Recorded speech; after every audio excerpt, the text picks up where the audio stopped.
Aujourd'hui, nous explorons l'analyse SWOT, une boussole stratégique qui transforme les obstacles en opportunités. Que tu sois entrepreneur, étudiant ou simplement curieux, cette méthode peut être la clé du succès. Elle aide à choisir un business model ou modèle commercial et à gagner un avantage compétitif. Le cadre SWOT te pousse à penser à l'avenir. Tu sais comment ton entreprise se porte aujourd'hui, mais est-ce que tu sais où elle sera demain? Ce processus va t'aider à le déterminer et plus important encore, à créer un plan stratégique en conséquence. Commençons par les bases. Qu'est-ce que l'analyse SWOT? C'est le processus de découverte et d'examen des différents aspects de votre entreprise ou de votre organisation. Il s'agit d'une grille 2x2. Chaque cadran de la grille correspond à une lettre de l'acronyme SWOT. L'acronyme en anglais signifie Strength, Force, Weaknesses, les faiblesses, Opportunities, les opportunités, et Threats, les menaces. C'est un outil essentiel qui permet de comprendre ton environnement et de maximiser tes points forts, de minimiser les faiblesses, de saisir les opportunités à venir et de faire face aux menaces potentielles. Pour rappel, nous avons 132 outils et techniques mentionnés dans la PMBOK 6e édition qui resteront bien valables pour n'importe quelle nouvelle édition du PMP. Nous allons avoir bientôt la 8e édition. En gros, ce sont des outils qui peuvent faciliter la gestion de vos projets au quotidien. Nous avons déjà vu quelques outils de la catégorie analyse de données. Pour ceux qui ne l'ont pas vu encore, vous pouvez cliquer sur le playlist qui va apparaître ou le lien dans la description de cette vidéo. Il n'y a pas d'ordre dans la liste que vous voyez. Du coup, aujourd'hui, j'avais envie de parler de l'analyse SWOT. Décortiquons maintenant les deux premiers éléments de l'analyse SWOT, les forces et les faiblesses. Apprends à identifier ce que tu fais de mieux et où tu pourras t'améliorer. On peut se poser quelques questions pour bien comprendre nos forces. Qu'est-ce qui te distingue vraiment ? Ce qui te distingue vraiment, par exemple, c'est ton engagement continu dans l'innovation qui te permet d'anticiper constamment les besoins du marché. Dans quel domaine excelles-tu par rapport à la concurrence? Par exemple, dans la satisfaction client, offrant un service personnalisé et réactif, ce qui te place devant la concurrence. Quel avantage compétitif possèdes-tu? Tes avantages résident dans ton réseau de distribution étendu et ton efficacité opérationnelle, te conférant un avantage en termes de coût. Quelles compétences clés as-tu en interne? Tu bénéficies par exemple d'une équipe exceptionnelle, talentueuse, avec des compétences pointues dans le développement logiciel et le marketing digital. Quels sont tes points forts en termes de ressources financières, humaines ou technologiques? Tes points forts résident par exemple dans des ressources financières solides, une équipe dédiée et une infrastructure technologique de pointe te permettant de rester compétitif sur le marché. Les points forts sont des facteurs internes, ça c'est important. Pourquoi? Parce que vous pouvez donc vous appuyer sur eux et les utiliser à votre avantage. De la même manière, on peut se poser quelques questions pour voir nos faiblesses ou nos points faibles. Où te sens-tu moins compétent par rapport à tes concurrents? Par exemple, dans la visibilité de ta marque par rapport à tes concurrents, ce qui peut être ou pourrait être une zone à améliorer. Quelles sont tes principales vulnérabilités? Il réside peut-être dans une dépendance à un fournisseur clé pour des matières premières, ce qui pourrait être un point de fragilité. Quelles compétences ou ressources te font défaut? Il te manque peut-être des compétences spécifiques dans la gestion du temps et de projets, ce qui pourrait être une zone à renforcer. Y a-t-il des lacunes dans tes processus internes? Tu peux identifier par exemple des lacunes internes de communication, ce qui pourrait être à améliorer pour une meilleure efficacité. Où pourrais-tu t'améliorer selon toi? Tu pourrais par exemple t'améliorer en renforçant tes compétences en marketing digital pour élargir ta portée ou ton scope auprès d'un public plus large. Les faiblesses sont également des facteurs internes. Vous pouvez donc souvent les aborder et les surmonter. En résumé, les forces sont les atouts internes qui vous distinguent, tandis que les faiblesses sont les aspects internes à améliorer pour renforcer votre positionnement. Ces deux éléments internes sont essentiels pour comprendre comment maximiser vos opportunités et minimiser les menaces dans votre environnement. Passons maintenant aux opportunités et aux menaces. Dans un monde en constante évolution, il est crucial de repérer les opportunités qui se présentent et de comprendre les menaces potentielles. On peut aussi poser quelques questions. Par exemple, pour les opportunités, quelle tendance du marché pourrais-tu exploiter? Tu pourrais exploiter la tendance croissante du marché pour les produits durables en développement, une ligne, par exemple une nouvelle ligne respectueuse de l'environnement. Y a-t-il des lacunes dans le marché que tu pourrais combler? Par exemple, oui, tu pourrais combler une lacune sur le marché en proposant un produit ou un service innovant qui répond à un besoin non satisfait. Comment pourrais-tu tirer parti des évolutions technologiques? Par exemple, en intégrant l'intelligence artificielle pour améliorer ton service client et optimiser les processus internes. Vois-tu des partenariats potentiels ou des alliances stratégiques?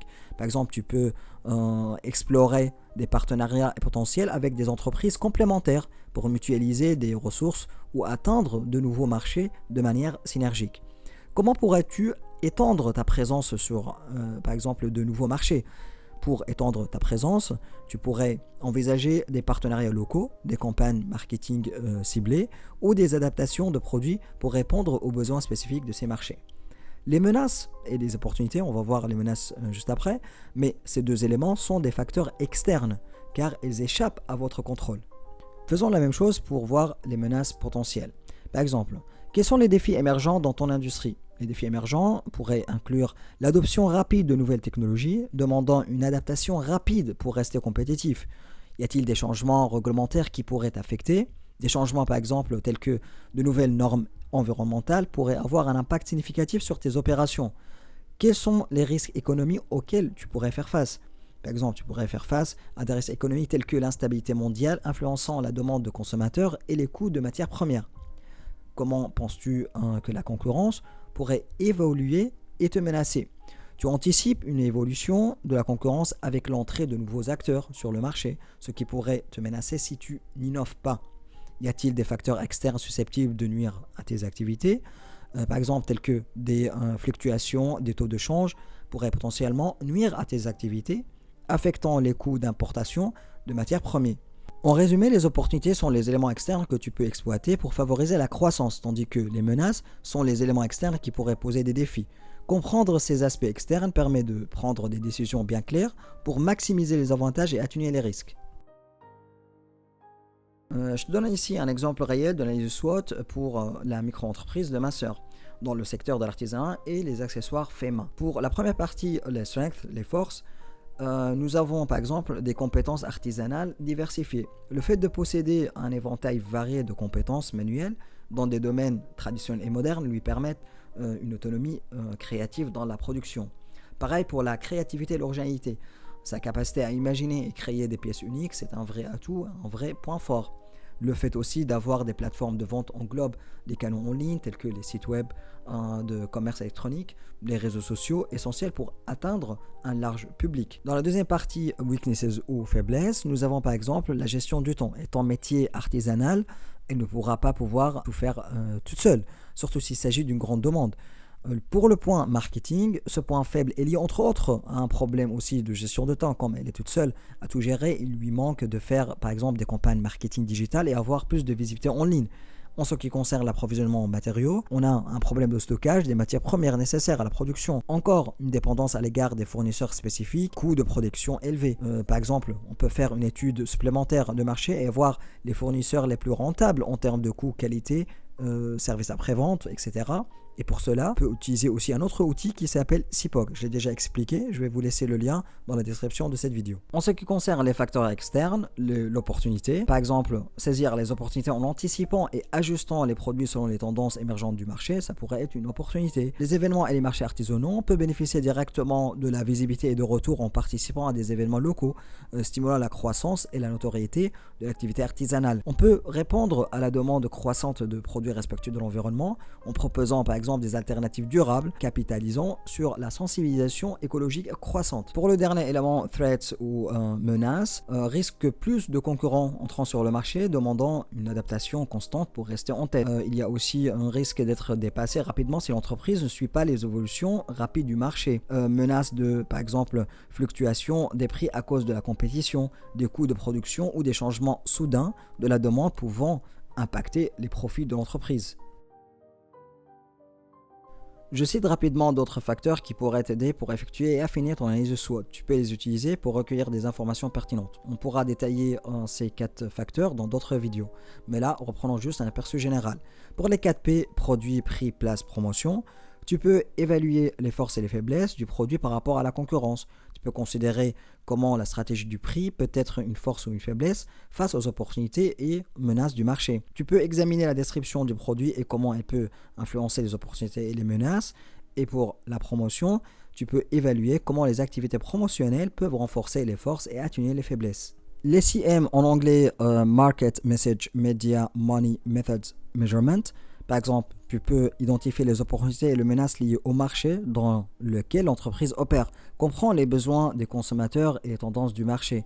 Et pour le message, tu peux par exemple évaluer comment la communication de l'entreprise peut être une force ou une faiblesse. Le message de la marque peut également influencer la perception des clients. Tu peux examiner comment les canaux médiatiques peuvent être utilisés pour promouvoir les forces de l'entreprise et atténuer les faiblesses. Et tu peux aussi évaluer comment le budget peut être utilisé pour maximiser les opportunités et minimiser les menaces. Et tu peux considérer comment les tactiques et stratégies utilisées peuvent, par exemple, renforcer les forces et atténuer les faiblesses de l'entreprise. Et à la fin, tu peux utiliser des métriques pour évaluer les performances et ajuster la stratégie en conséquence. Les 3 C, Customer Competitors Company, tu peux analyser les besoins et les préférences des clients pour identifier les opportunités et les menaces. Tu peux évaluer la concurrence pour comprendre les forces et les faiblesses relatives. Et pour les entreprises, tu peux examiner les ressources et compétences internes pour identifier les forces et les faiblesses. Et pour Pestel, tu peux par exemple, pour la politique, identifier les influences politiques qui peuvent créer des opportunités ou des menaces. Tu peux évaluer comment les conditions économiques peuvent influencer les forces et les faiblesses de l'entreprise et analyser les tendances sociales et culturelles qui peuvent être des opportunités ou des menaces. Tu peux aussi considérer comment les avancées technologiques peuvent renforcer ou affaiblir l'entreprise et identifier les facteurs environnementaux qui peuvent affecter l'entreprise. Et à la fin, sur le point légal, tu peux évaluer les influences légales et réglementaires qui peuvent créer des opportunités ou des menaces. En intégrant ces cadres dans une analyse SWOT, l'entreprise peut obtenir une vue plus complète de son environnement interne et externe, facilitant ainsi la formulation de stratégies plus informées. Pour en tirer le meilleur parti, garde à l'esprit ces conseils. Sois bref et concis. Simplifie, limite-toi à l'essentiel. Focalise-toi sur les points clés de chaque catégorie, force, faiblesse, opportunité et menaces. Demande aux employés, partenaires et des clients le retour. Des perspectives différentes enrichissent ton analyse avec des points de vue uniques. N'oubliez pas tes principaux objectifs. Évalue chaque élément en fonction de sa contribution potentielle à ces objectifs. Classe tes résultats de plus crucial au moins important. Concentre-toi sur les aspects les plus significatifs et identifie les domaines nécessitant une action immédiate. En suivant ces principes, tu peux transformer ton analyse SWOT en un guide, orientant ton chemin vers une croissance stratégique et une gestion proactive des défis.